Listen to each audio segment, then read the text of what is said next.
Olá, saúdo a todos e todas do Grupo Espírita André Luiz. Recebam o meu abraço fraterno e hoje temos a missão de falar sobre o tema prece, que é os benefícios da prece e como fazê-los.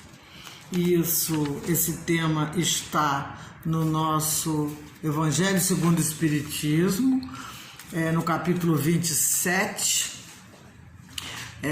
Pedi e obtereis.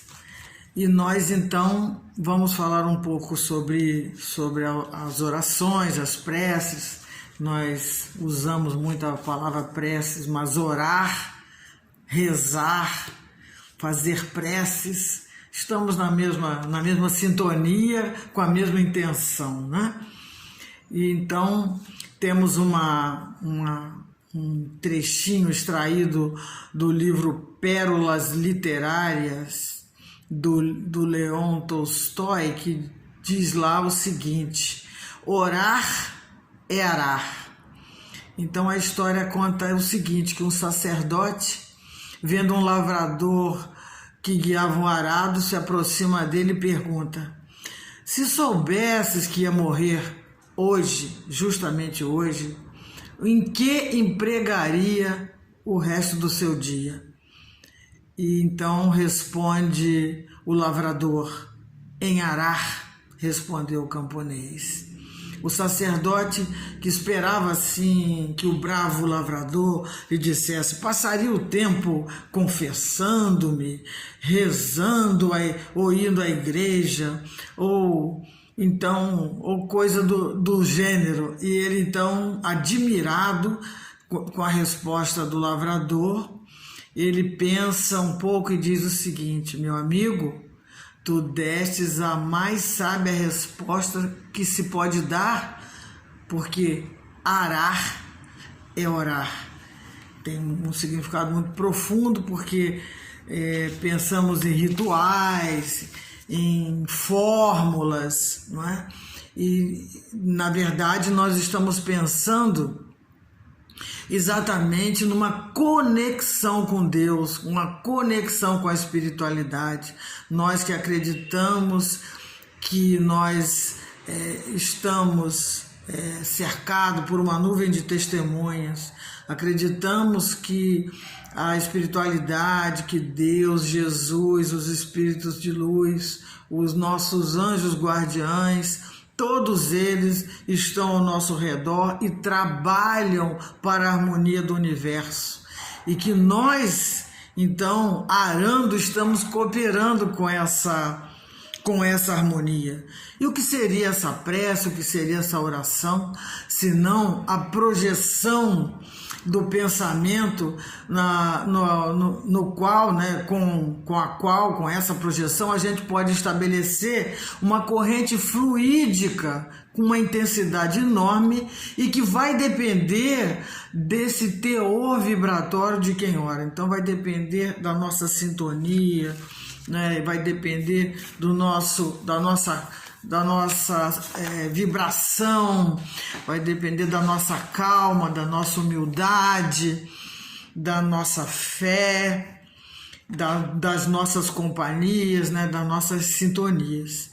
E tem lá um exemplo, uma definição, né, de que a prece seria assim uma expressão de um sentimento, né, que sempre alcança a Deus quando ela é ditada do coração de quem ora. Então é preciso haver essa sintonia, essa sinceridade, esse acalmar-se, né?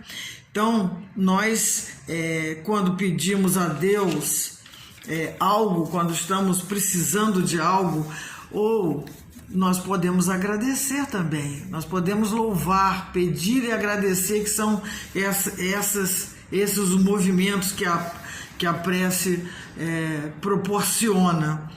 E o Leon Denis diz para nós no livro Depois da Morte que a prece pode ser um grito, um lamento, uma efusão, um cântico de amor, um manifesto de adoração, um pensamento, um exame dos nossos atos, um inventário moral, como ele diz, uma lembrança, um olhar erguido ao céu.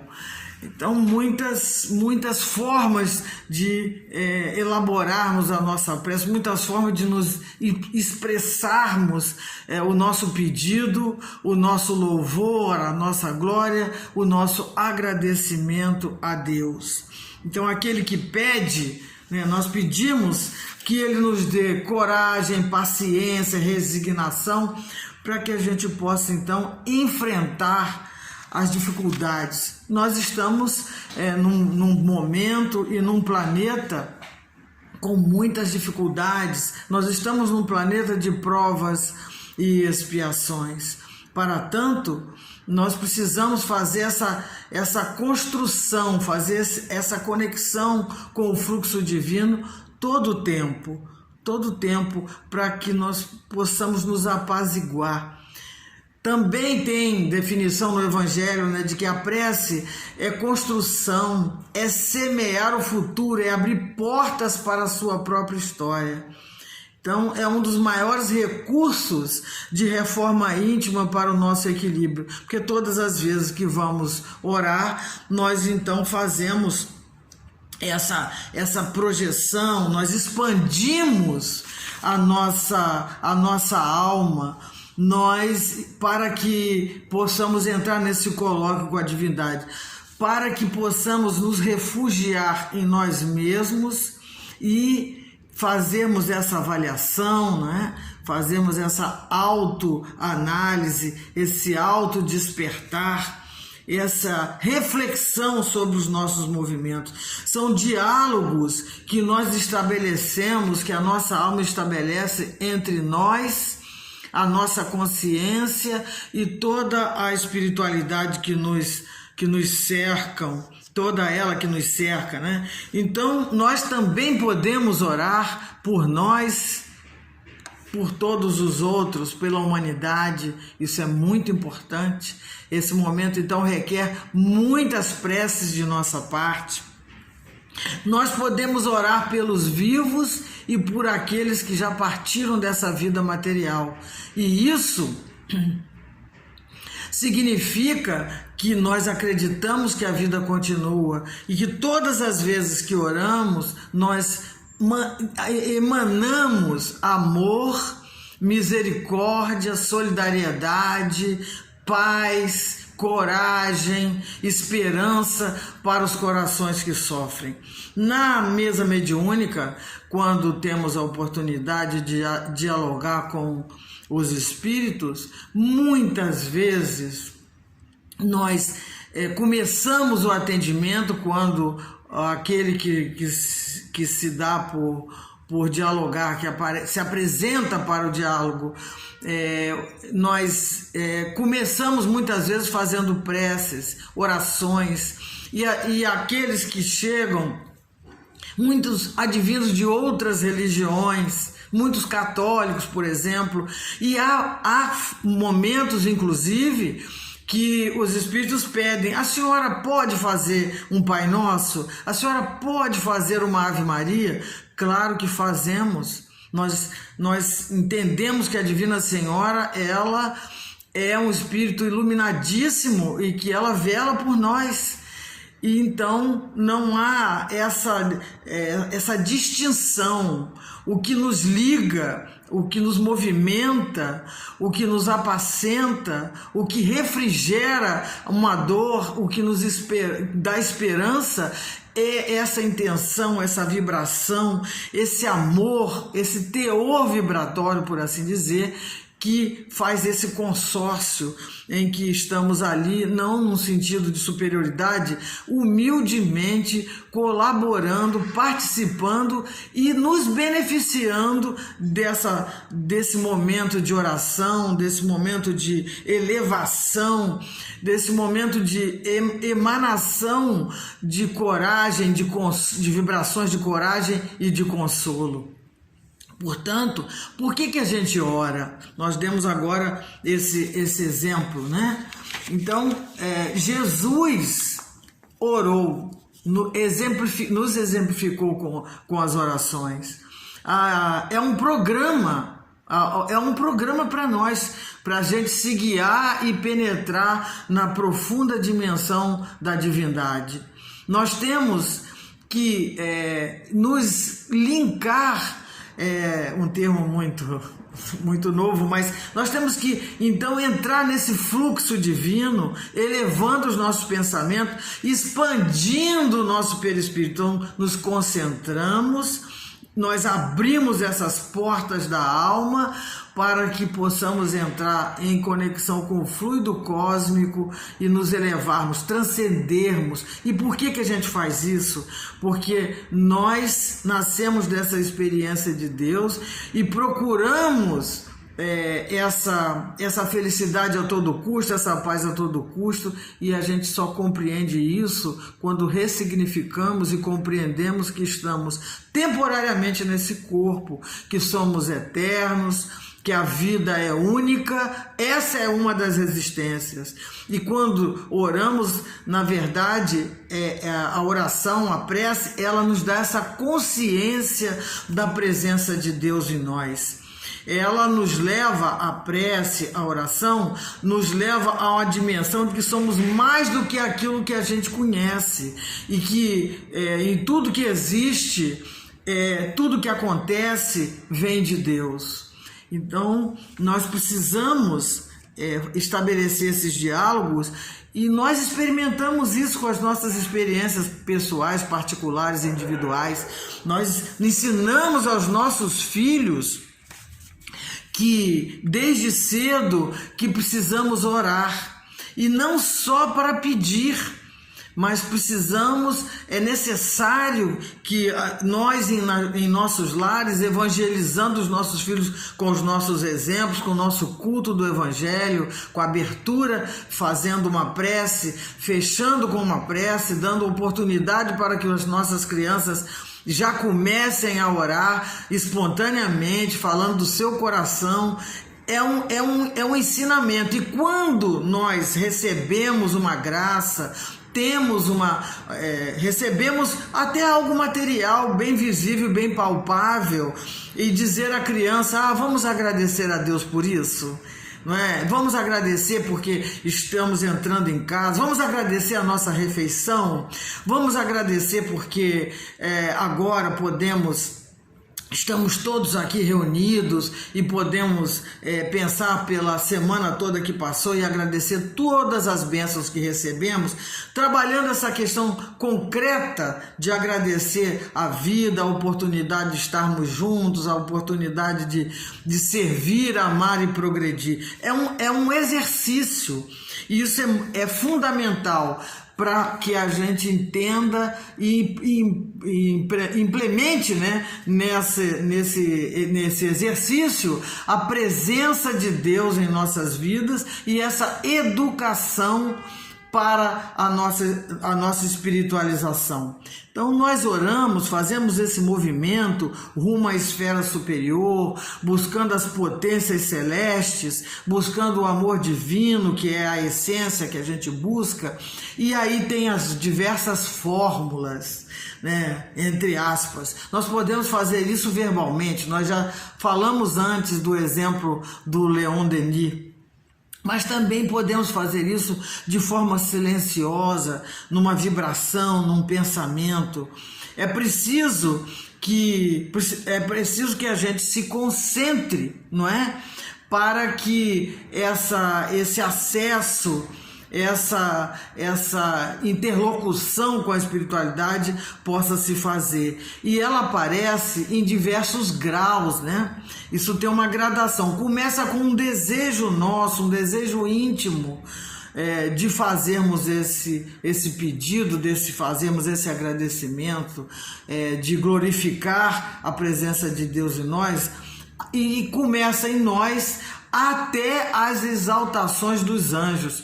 Todos oram, todos oramos, em todos os graus, né? Outra questão interessante que o Emmanuel diz para nós no livro Pensamento e Vida, que a oração é movimento, orar é se movimentar. E ele dá exemplos incríveis, fazendo metáforas, dizendo, por exemplo, que o fenômeno das marés nos oceanos é uma forma de a natureza orar. Ele diz também que as plantas, né, fazendo o seu movimento em busca do sol para fazer toda o seu crescimento e todas as suas células se movimentando para o desenvolvimento da planta, quando ela se movimenta para a luz, ele diz metaforicamente que seria uma forma, uma manifestação de oração, seria um movimento da natureza. Falando dos animais, né, quando eles já estão exercendo seus instintos, dando seus primeiros e rudimentares passos de inteligência, também é um movimento assim. E aí chegamos no homem, né? A gente falando desse processo, desse processo de oração no universo, e aí chegando no homem, nós podemos dizer então que essa concentração natural que o homem faz em busca dessa sua edificação. Nós falando isso em todos os graus, dizendo isso. E aí ele vai falando desse processo, o Leon Denis, e ele diz que vamos pensar, por exemplo, no professor planejando a sua aula.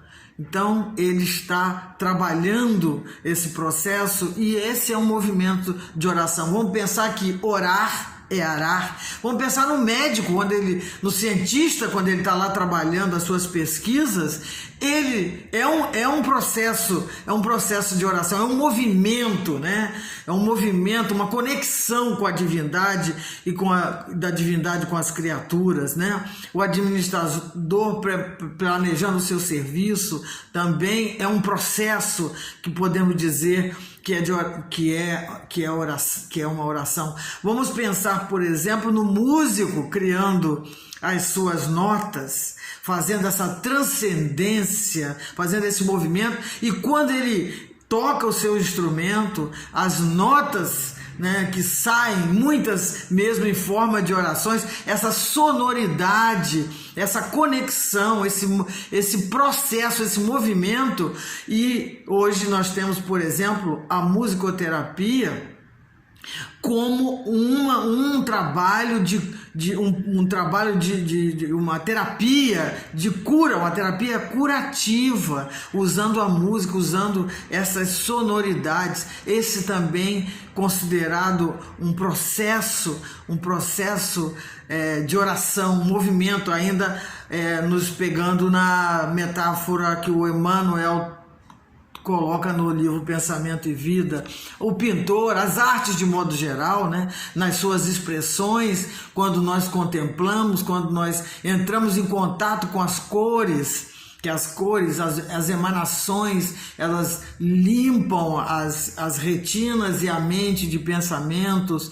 Quando transcendemos diante de uma obra e essas vibrações, essas cores que melhoram a nossa dinâmica mental, também é um processo metafórico colocado como o Emmanuel coloca no livro Pensamento e Vida. Então a gente entender que a prece é uma impulsionadora de energias, é uma catalisadora de energias. Então, que sai do nosso coração, mas ela vai nos liberando, nos libertando, e vai, através de todas essas imagens que vamos criando, de todos esses pensamentos e essas vibrações carreadas pelo nosso poder de vontade, impulsionadas pelo nosso poder de vontade, carreadas pelo fluido cósmico universal, então vão levando os nossos desejos, essas imagens que nós criamos, né? Então é o pensamento como uma força viva, e aí nós vamos ascendendo às esferas superiores, nós vamos tocando as inteligências visíveis e invisíveis que nos rodeiam. Então o Pai Todo-Poderoso, o Pai bondoso, o Pai de amor, o Pai de misericórdia nos atende. E aí vem uma outra questão, né? Que é a ideia de que nós estamos muito ainda adstritos à matéria.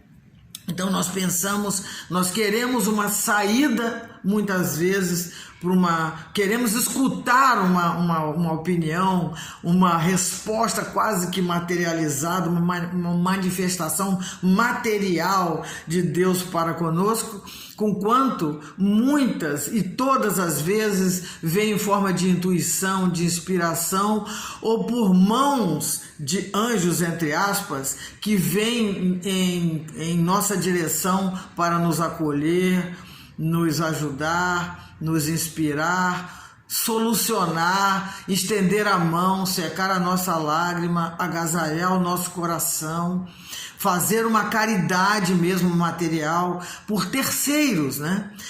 Faz-me lembrar que uma senhora chegou com uma conta de luz para que o Divaldo pagasse, e ele já estava assim lá para meia-noite, ao final do atendimento, lá na Casa do Caminho, na Mansão do Caminho.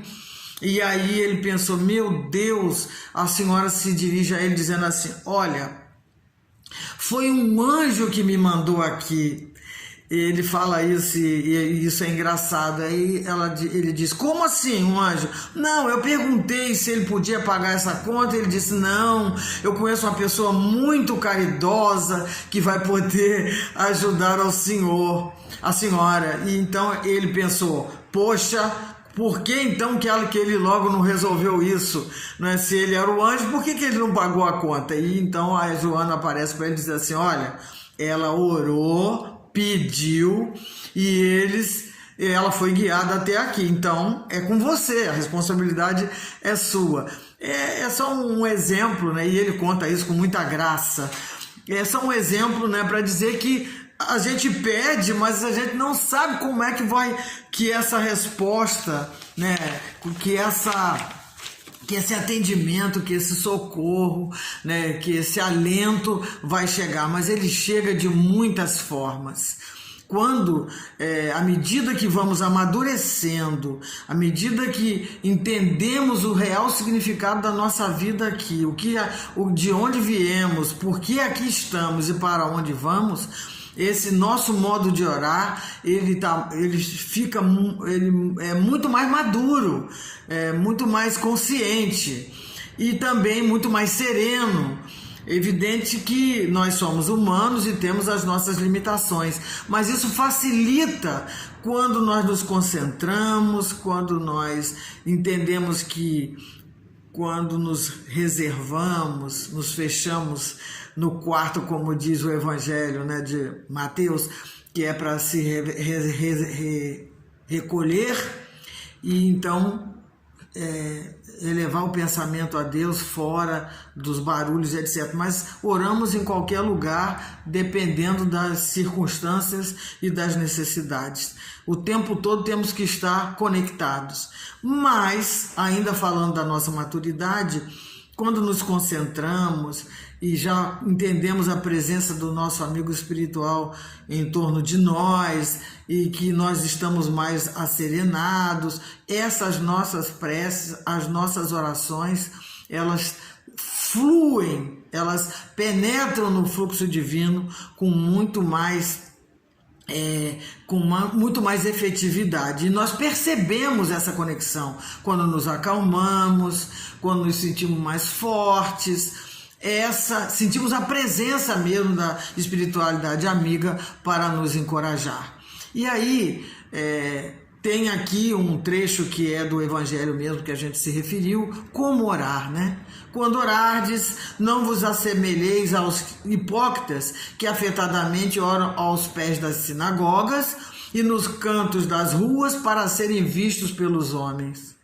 Na verdade, Digo-vos que eles já receberam a recompensa. Então, quando quiseres orar, entrai para o vosso quarto, fechada a porta, orai ao vosso Pai em secreto, e o vosso Pai vê o que se passa em secreto e vos dará a recompensa. Essa é uma orientação do Evangelho, né?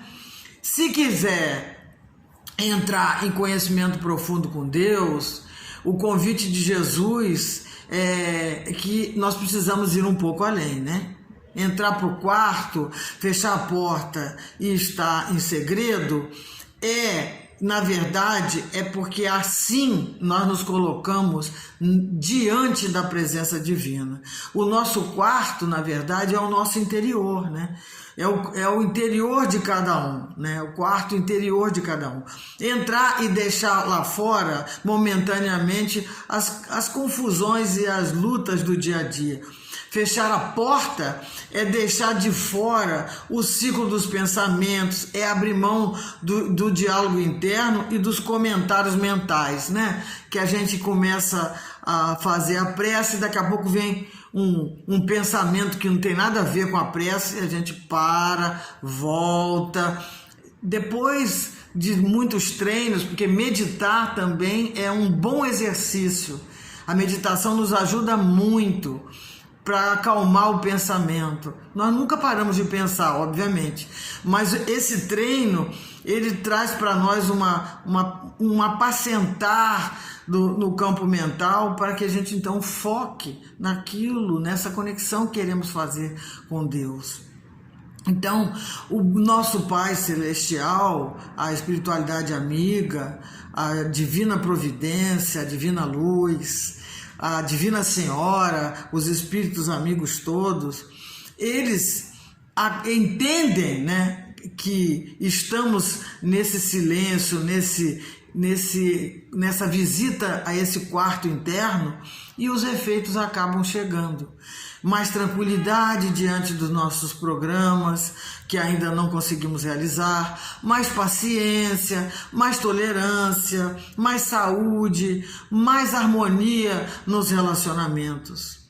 Então, quando Marcos também fala, quando apresentardes para orar, ele diz: e se tiveres qualquer coisa contra alguém, perdoai-lhes, a fim de que o vosso Pai que está nos céus também vos perdoe os vossos pecados. Então ele quer dizer que quando a gente está irado, indignado, angustiado, aflito, isso dificulta a nossa conexão. Quando o evangelista diz que é preciso perdoar, se a gente tiver algo contra alguém, para perdoar, é preciso que se acerene. Que então, quando nos penetrarmos em nosso íntimo, em nosso coração, em nossa alma, que a gente libere todas essas questões, para que a gente alcance essa graça, alcance essa luz, alcance essa qualidade para orar. Então, para uma prece de qualidade, nós também falamos sobre as orientações de Jesus, as orientações do Evangelho segundo o Espiritismo, as orientações do Emmanuel, as orientações do Leon Denis, quando ele diz, né, que as preces a gente pode, meu Deus, muito obrigada, é uma prece. Tô entrando em algum lugar, tô na rua, tô caminhando, não é? Tô no trabalho, tô lá querendo elaborar um texto, elaborar um parecer, e tá faltando, tô ali com aqueles materiais todos e tá me faltando uma concentração, parar, respirar, e vou dizer: meu Deus, amigos celestes, divina luz, divina paz, amigos, meu querido anjo guardião, me inspire, eu preciso fazer esse trabalho, eu quero ter sabedoria para tanto. Um minutinho que a gente parar, respirar, e aí as coisas fluem. É uma coisa natural. Não estamos aqui para ensinar ninguém a orar, nós estamos aqui como também aprendiz das orações, como também alguém que tem muitas limitações, como alguém que muito se aflige, às vezes, muito se irrita e se agita, e que toda hora está precisando fazer essa conexão, entrar nesse fluxo para se apacentar e fazer o melhor. É a nossa luta diária mesmo. Então, voltando à questão da qualidade da prece, né? Dessa prece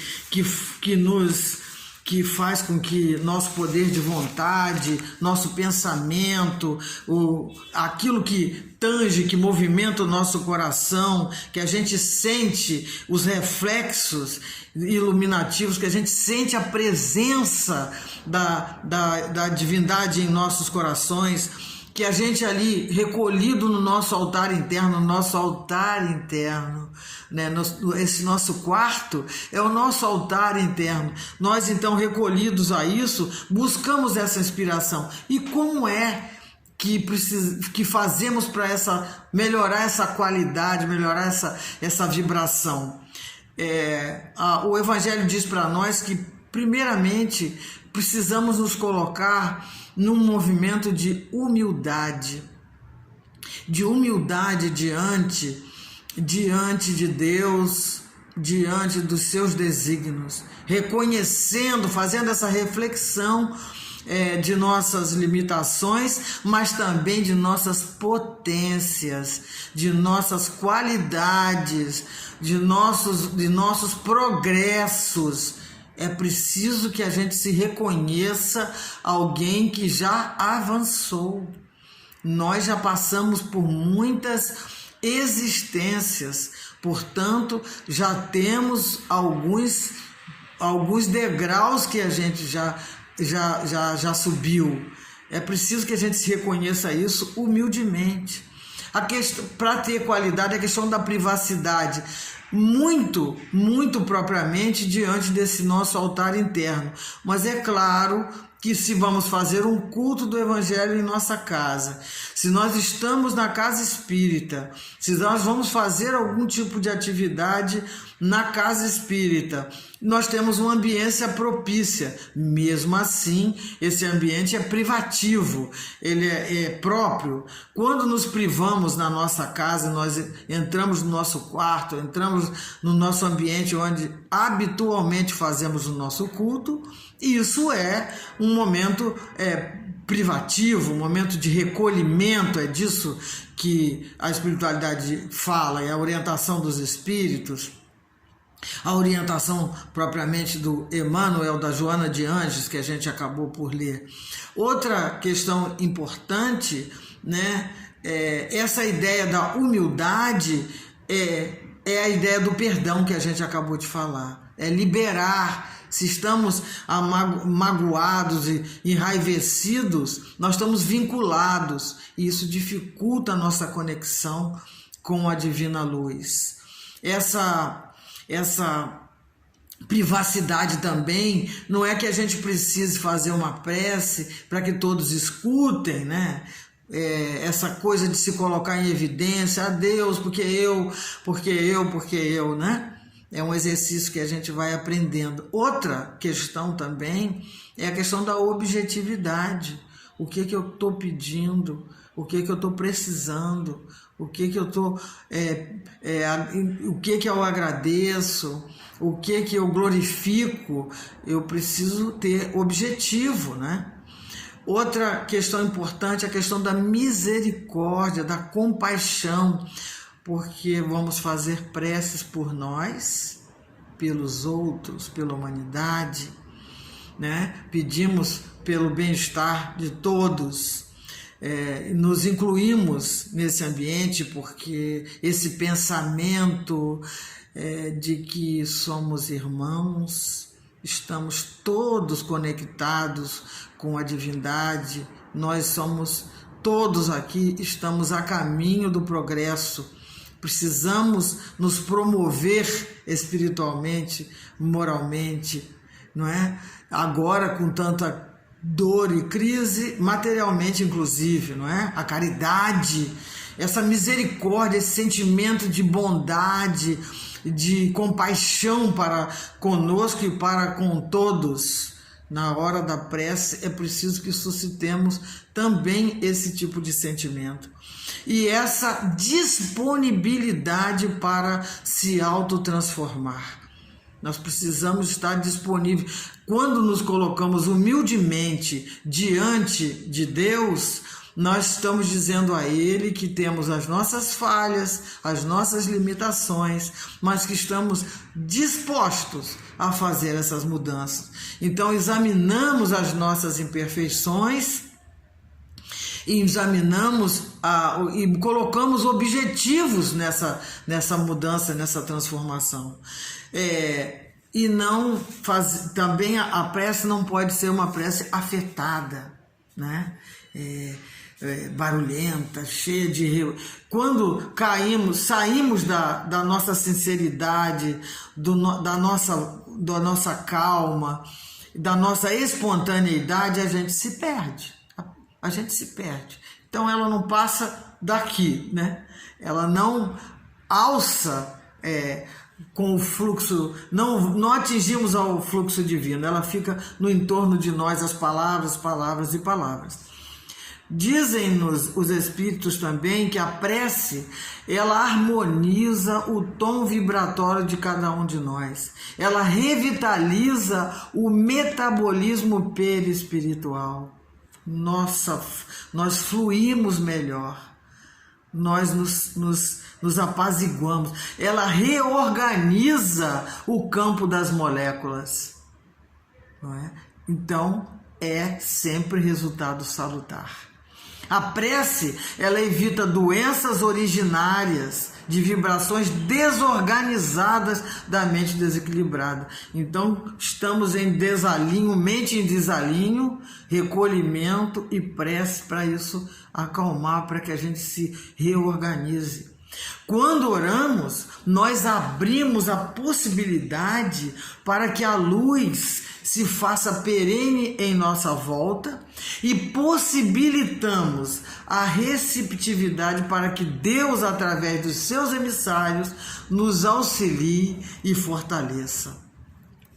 Sem oração, dificultamos o nosso maior aliado no fortalecimento de nossas defesas orgânicas. Sem oração, dificultamos a presença da esperança em nossa vida.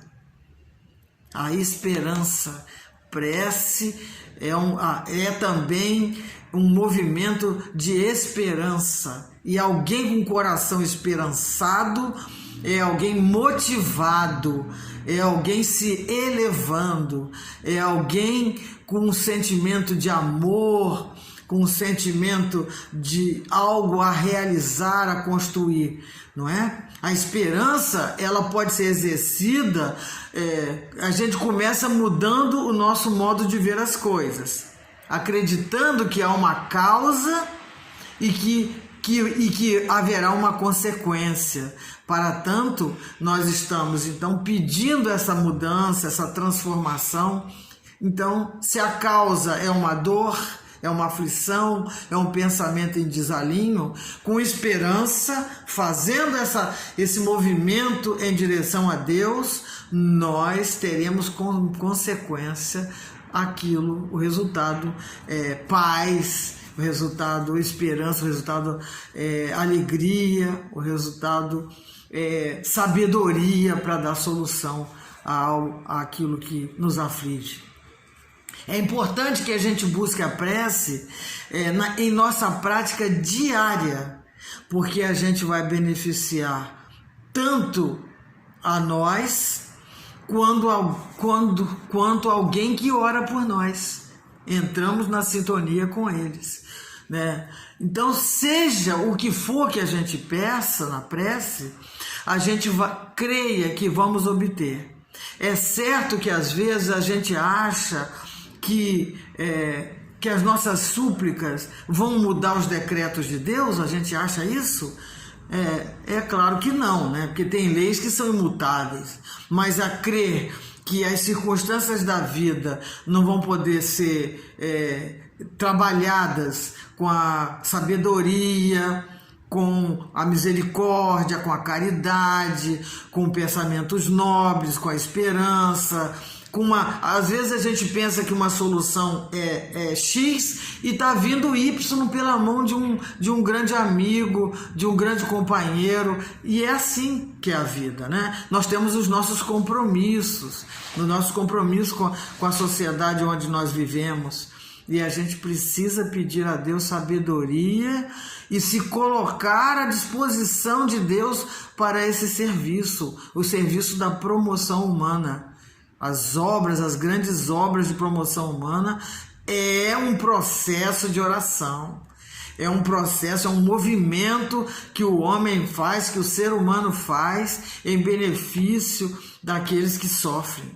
Então é possível que Deus atenda aos nossos pedidos sem mudar as suas leis que regem a vida. Então a Joana diz para nós que Jesus ensinou que a oração tudo pode pelo que realiza dentro de cada ser, alterando a nossa capacidade de entender que a vida e os acontecimentos diários. Então a oração pode não mudar as circunstâncias e nem impedir as ocorrências, mas dá visão para compreendê-las e dá força para superá-las. Isso é um grande alento. O Emmanuel diz para nós: a oração dentro da alma comprometida em lutas na sombra assemelha-se à lâmpada que acende numa casa desarranjada. A presença da luz não altera a situação do ambiente desajeitado nem remove os detritos no recinto, mas ela mostra sem alarde o serviço que devemos fazer. Então, é bem bonita essa metáfora. Então, cada prece se caracteriza por um determinado potencial de frequência. Em todos estamos cercados por inteligências capazes de sintonizar com o nosso apelo a maneira de estações receptoras. Somos todos estações receptoras. Precisamos estar sintonizados para que o auxílio divino se faça. Então, todas as nossas aspirações se movimentam com essas energias. Então, mesmo assim, nós sabemos da nossa responsabilidade. O nosso pensamento voará diante de nós, atraindo e formando a realização que nos propomos atingir. Em qualquer setor da nossa vida, da nossa existência, a vida responde segundo nossos pedidos. Seremos devedores dela pelo que houvermos recebido. Então, são créditos. E assim nós vamos trabalhando, servindo e progredindo. A oração, ela é um alto sistema que nos coloca, né, em intercâmbio entre a terra e o céu. E nós acreditamos piamente nisso.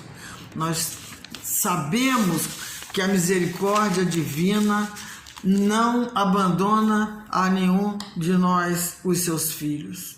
Nós estamos colocando as nossas mentes, os nossos corações, o nosso amor a serviço da divina providência.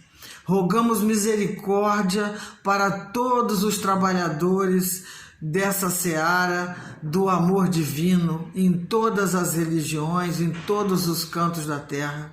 Nós entramos em conexão com a divina providência, com o Mestre Jesus, com todos os trabalhadores do plano espiritual, para socorrer todos que sofrem nesse planeta e nesse momento de tanta dor. Nos colocamos como um pequeno ponto nesse universo para o serviço do amor, da caridade, da misericórdia e da compaixão.